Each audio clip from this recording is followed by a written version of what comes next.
Sanibona, igama lami nguPhiwe Mkhize. Bengithembisile ukuthi sizoqala uhlelo olumnandi kakhulu okuthiwa In Search of the Social Contract, la sibheka khona isivumelwano phakathi kwabaphethe kanye nababaphethe ukuthi bazobaphatha kanjani njengoba basuke bebafake endaweni yokuthi babaphathe.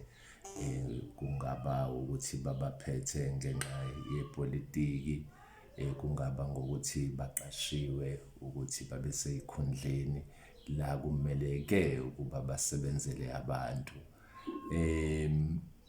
Ezinye zama-areas abalulekile la sithola khona kulula ukuthi uhulumeni ophethe emazingeni ahlukahlukene, njengamanje sifokhase kwi-local government ngoba naku sibheke kwi-2026 local government election engamelwe i-Independent Electoral Commission.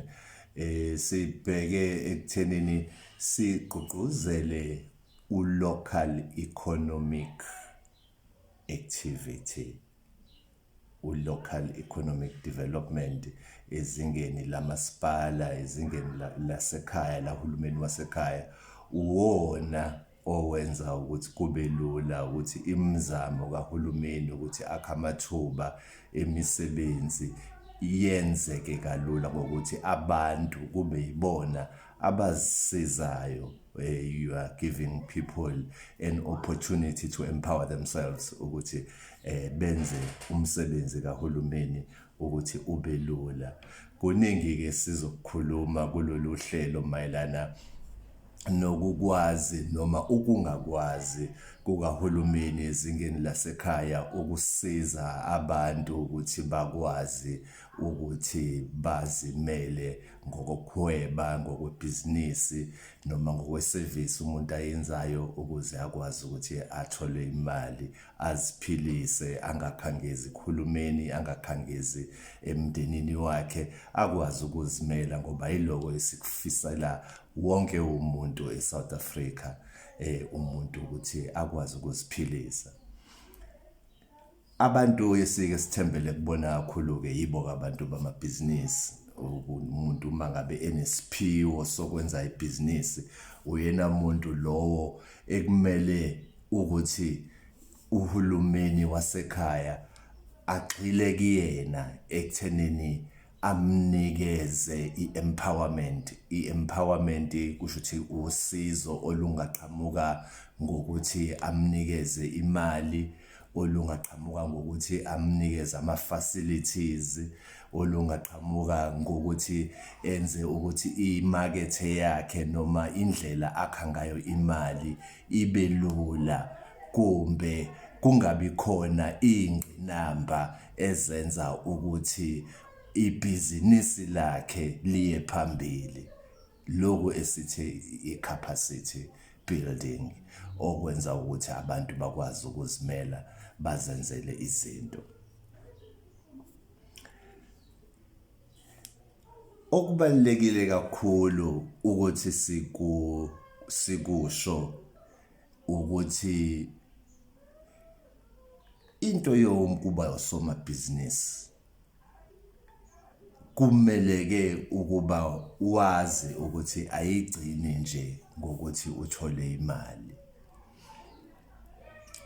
Kusadingeka ukuthi futhi ube umuntu onalo ulwazi lokwabathi ama-skills ukuthi uwenze lo msebenzi owenzayo. Ake sithathe abantu abahweba ngokudayisa kuma-spaza shops.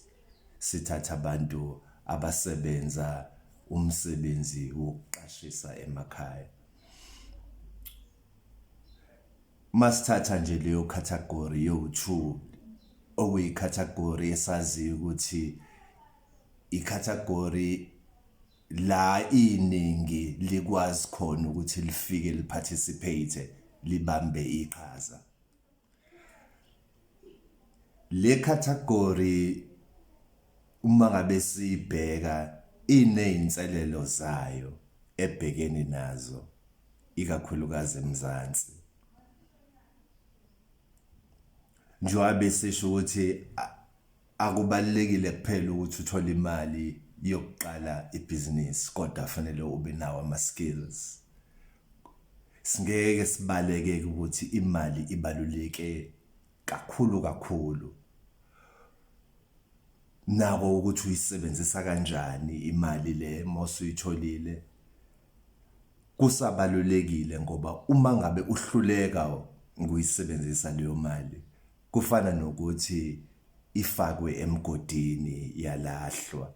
Ngoba uma ngabe uzothola igrant or loan or usizo lahulumeni lokuthi unikezwe i-empowerment yokuthi ukwazi ukuthi uzibambe ngamazinyo njengomhwebi, njengosomashishini, njengo-businessman or business person, business woman, usalindeleke ukuthi ngelinye ilanga ukwazi ukwenza lokho kwenzayo without a grant, without leyo loan, without uxhaso. Osekuthi ke manje kusho ukuthi this thing is sustainable, kusho ukuthi isiyakwazi ukuzimela yona ngaphandle yokuthi ithole i-backup. Asizophika ukuthi kuba right uma ngabe uzothola i-subsidy, kuba right uma uzothola i-grant, uthole i-loan, uthole ama-partners ongasebenzisana nawo ukuze ukwazi ukuthi ube ne-capital yokwenza umsebenzi. Kodwa kuyadinga ukuthi ibhizinisi likwazi ukuzibamba. Kunama-expenses odinga ukuthi uwakhokhele. Ake sithathe nje umuntu wespaza shop, unama-cost edinga ukuthi awakhokhele. Kunendawo funeka operate kuyona, kunendlela yokuthi abe namashalofu efanele ibe kwi-order, kube ne-stock edinga silandwe, uyazilandela, ulanda nge-transport noma uthumela abantu noma uzilandela yena ngebhara. Kube ne-stock esihlukahlukene adinga ukuthi as-understande ukuthi for i-staple food ngispend imali engaka, kufanele ngilindele ukwakha imali engaka. For ama-snacks ngispend imali engaka, kufanele ngi-expect ukuthi esikhathini esingaka ngithola imali engakanani. For izinto zasekhishini, kungabe zokuwasha or whatever, izinto ezihlukahlukene eziyama-categories ayi-stock sakhe if kuwukuthi akafocusile entweni eyodwa. Uma ngabe eqashisile, kudinga ukuthi understand ukuthi electricity iyabiza. Sengikwazile yini ukufaka indlela yokuthi kube khona isigubhu la abantu bezoyikhokhelela bona ugesi, or kube khona indlela yokumeasurisha ukuthi amanzi bawaspenda kangakanani ngemali abayikhokhela ikhadi. I-card system for ugesi, i-card system for amanzi. Uma ngabe ngenako lokho, uyazi ukuthi ngenzeka ukuthi uma ngabe ehlala edolobheni osenkingeni ngoba kuyabiza, kuyakhuphuka. Uma ngabe ngasemakhaya ke mhlawumbe ke angaba nenhlanhla ke. But these are the costs ekudinga ukuthi as understand ukuthi uzodlula kuzona. You don't make money ungazange uspend imali. Sonke siyakwazi lokho. In order to make money, you've got to spend money.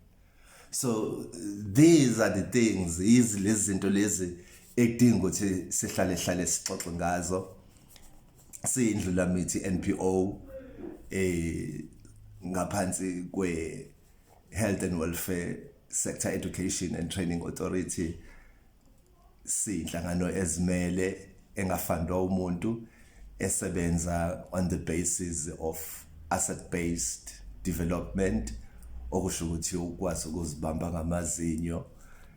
Siyathemba ukuthi njoba sicathulisana kule ndlela interesting ekuthiwa enterprise development, ukuba usomabhizinisi, ukuzimela, sizohlala njalo sindawonye kokuqhubeka kwesikhathi.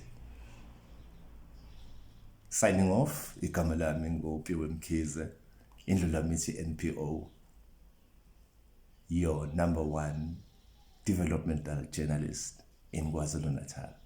Cheers.